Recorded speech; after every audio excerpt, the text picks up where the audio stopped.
on the air. This Right. is how arrogant the government is in California. This is how bad it is when one party controls any government of either party. Right. I was embarrassing them on the air Right. for weeks, and still nothing happened Right. until the governor himself intervened and said, you know, this is getting embarrassing. Right. And of course, it was a bunch of bullshit. None of it ever needed to happen. Right. It wasn't even the one that bothered me the most. The one that bothered me the most was my garage door. When I moved into this house, it had it doesn't fit 3 cars. I don't know what these cars are. It fit 3 motorcycles. Right. Okay, like, I don't live in a fucking mansion. I don't want to. I live alone, okay? I've got a wonderful house, happy to have it. No one would mistake it for, like, you know, lifestyles of the rich and famous. Okay, so I wanted to change my 3-car garage, wink, wink, to what it should be, a 2-car garage. This took 3 inspections. Inspections? Right. For I'm just changing my garage. Why do you have to be involved in my life when I'm changing my garage? Because if it falls down on my head, that's my fault for doing it with a bad contractor. Right. Bill Maher and Adam Carolla took a hard look at California's long-standing one-party dominance, and the discussion did not hold back. The pair outlined why they believe the state is struggling, then explored potential paths forward beyond current Democratic leadership. This segment delivers sharp commentary, so if you follow political analysis like this, consider subscribing and stay with us for the full breakdown. Plan check and all of the above. I had to deal with all of it. And I would always say, look, if you're living in Santa Monica and you have rent control apartment, good, vote the way you vote, I get it. But buy a piece of land, get a home, go to the city, try to pull a permit, and then tell me how you feel about this government. Because I think it's too fucking big. And you go, what? We get rent control. Yeah, you get rent control. Go buy a piece of property, try to do a remod, go talk to the city, and then tell me how you feel. Because you're doing this to your home. Right, and I've done it. You were wiped out. No, I wasn't wiped out. My home is intact in Malibu. Everything around it is burnt. First, it was Bill Maher, then Mel Gibson, and now Adam Carolla, each highlighting the same concern, the heavy bureaucracy surrounding home building in California. According to Carolla, whenever he or others question how complicated the permitting process has become, the response often shifts quickly to rent control, as though that alone addresses the broader issue. Carolla contends that this argument overlooks a key reality. Not everyone intends to rent, and for many, long-term renting is not the goal. Rent control does not increase the supply of new homes, accelerate construction timelines, or support families who hope to build and establish ownership. Instead, layers of regulations, approvals, and prolonged delays can limit housing availability and raise costs. Critics argue that California's challenge is not a shortage of intent, but an excess of procedural hurdles. Without meaningful reform, they warn the housing pressures may continue to intensify. My business was doing it to other people's Why did your home homes. survive? God loves me. You should know that, Bill. No, really? Everything around you burned? I would say 80% of what was around me burned. And Did you take precautions that others didn't? Did you like wear a condom? Wetting the roof? No, I didn't. I changed my roof since last year. I have a whole different roof. I noticed and I have it a when I thing was that goes in the pool where to pump it. You shoot the pool up on the roof. No, I did nothing, and just complete luck of the draw. Like the Hood, the SS Hood, which was a British ship, sunk. Blown up by the Bismarck in World War II, and 1,800 sailors went into the ground and 6 popped up. Went into the drink and 6 sort of came. Maher raises what he presents as a sincere question. After years of expanded regulations, permits, and oversight in California, he asks whether the added layers of bureaucracy have meaningfully reduced wildfire damage across the state. With so many rules in place, one might expect clear evidence of measurable progress. Yet critics argue that wildfires continue to cause widespread destruction, with homes lost and communities displaced. That is where the frustration emerges. If a framework is designed to address a specific risk but repeatedly falls short of noticeable improvement, it invites scrutiny about its effectiveness. The concern is not opposition to safety standards or responsible regulation. Rather, it centers on whether complex procedures may unintentionally slow rebuilding efforts, increase costs, and burden residents with prolonged administrative processes. The broader argument is that when regulations expand but outcomes remain largely unchanged, it becomes reasonable to re-examine whether the system is functioning as intended. Like, are you fucking nuts? And I realized she didn't know what was going on. Then you talked about your garage door. But the point is you got turned a little bit with your solar shack. And I said it a million times, live in rent control, fine. Go get your own home and try to pull a permit. You'll start thinking more like me. And you tried to get your solar shack permit, and that took 2 years. 2 years. A brief aside was made about Jane Fonda in a recent appearance she gave, highlighting a broader point about celebrity perspective. Moments like that can underscore how public figures often operate within environments far removed from the everyday hurdles tied to local bureaucracy. They're rarely the ones navigating extended permit timelines, inspections, or administrative delays. With access, resources, and professional teams, many high-profile individuals can move through processes that may take others months or even years. Fees, compliance costs, and specialized consultants often become manageable expenses rather than significant barriers. That gap in experience can influence how policy and regulation are discussed publicly. When the practical weight of those systems is not personally felt, it may be harder to fully appreciate how burdensome they can be for families attempting to build, rebuild, or simply manage daily life. The frustration expressed centers on that distance between commentary and lived experience. On the air.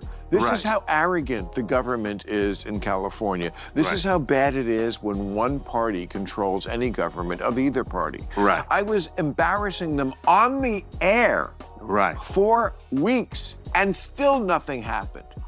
Until the governor himself intervened and said, you know, this is getting embarrassing. And of course, it was a bunch of bullshit.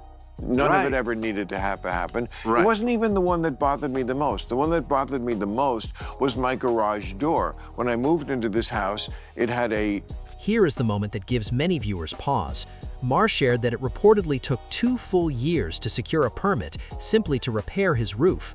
2 years for a single roof project. That timeline raises questions. If a nationally recognized public figure with resources, visibility, and even reported communication with Governor Gavin Newsom still experienced such delays, observers naturally wonder how an average homeowner manages the same system.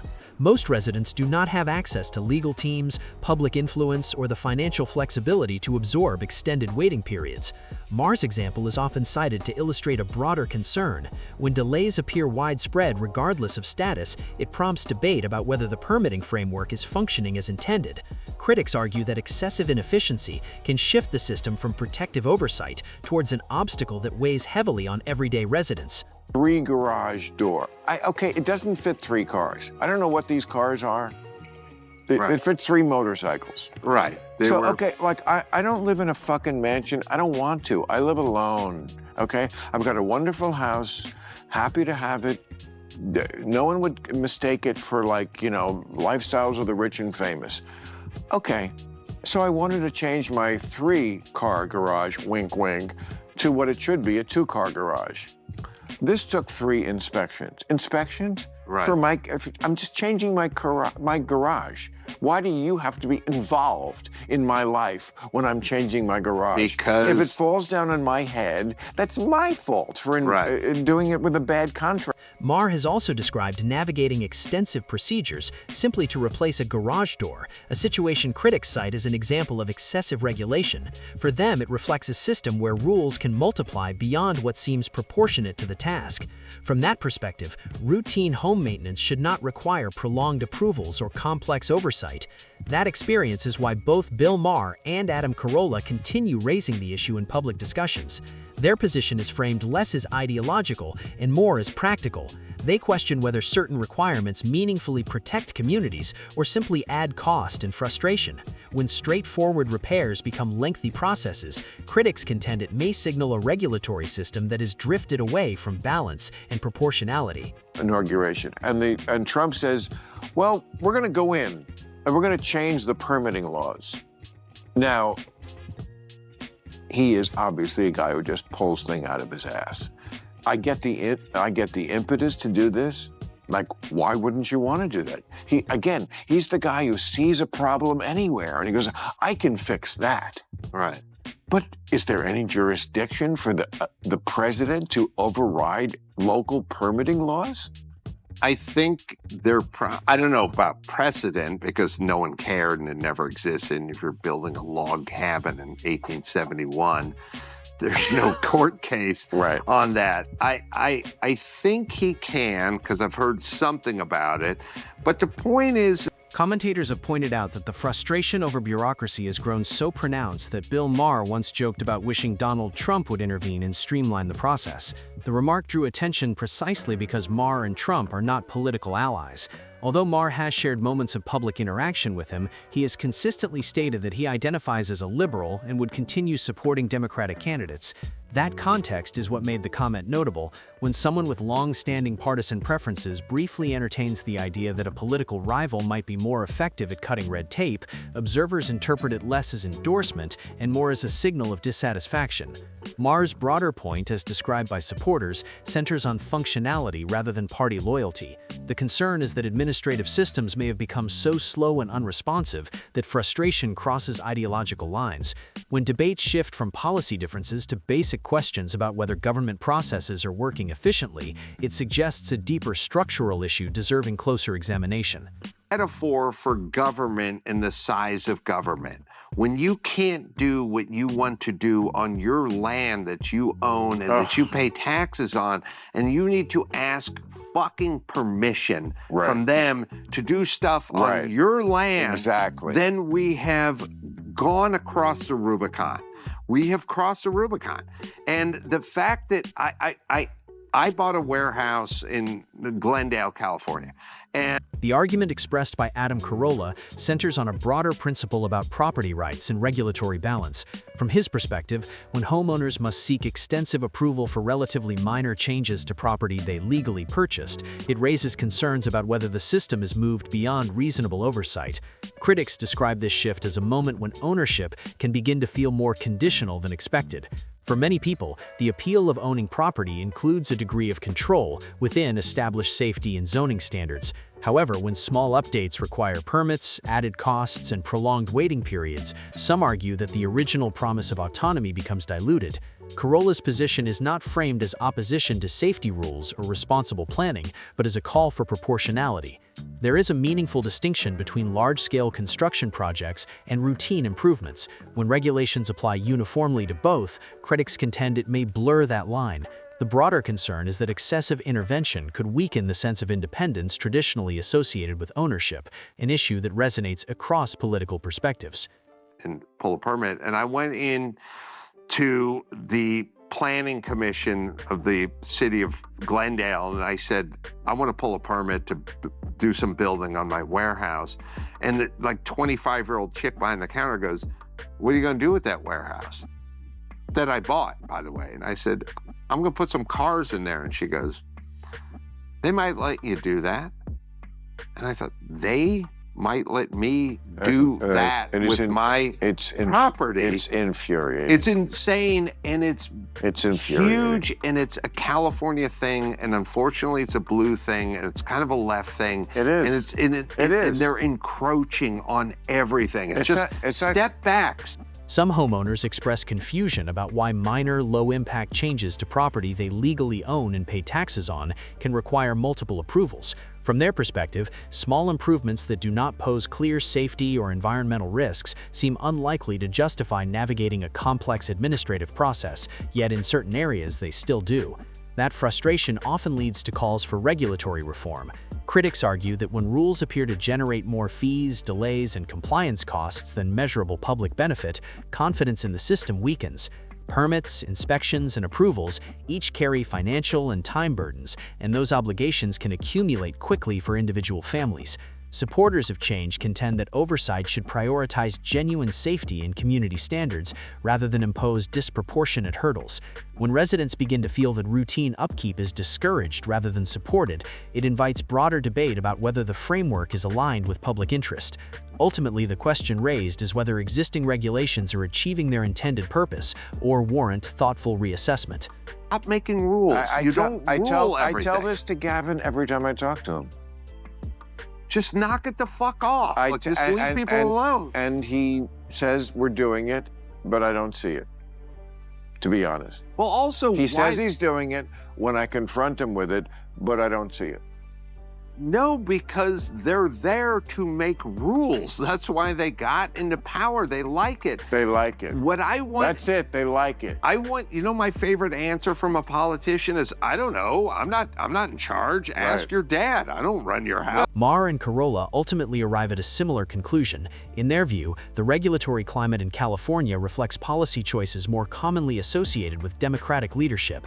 Critics say the cumulative effect of extensive permits, inspections, and procedural delays can feel overwhelming for residents attempting to maintain or improve their property. The concern raised is not only about cost, but also about the time and energy required to navigate the system. Maher has also directed criticism toward Governor Gavin Newsom, highlighting what he sees as a gap between public commitments to streamline government processes and the pace of visible reform. Supporters of this critique argue that despite promises to reduce red tape, approval timelines remain lengthy and expenses continue to rise for many homeowners. The broader takeaway presented in this discussion is that meaningful change requires more than rhetoric. When administrative systems show limited improvement despite repeated pledges, it fuels ongoing debate about effectiveness and accountability. That brings this analysis to a close. If you found the discussion helpful, consider subscribing for more in-depth political commentary.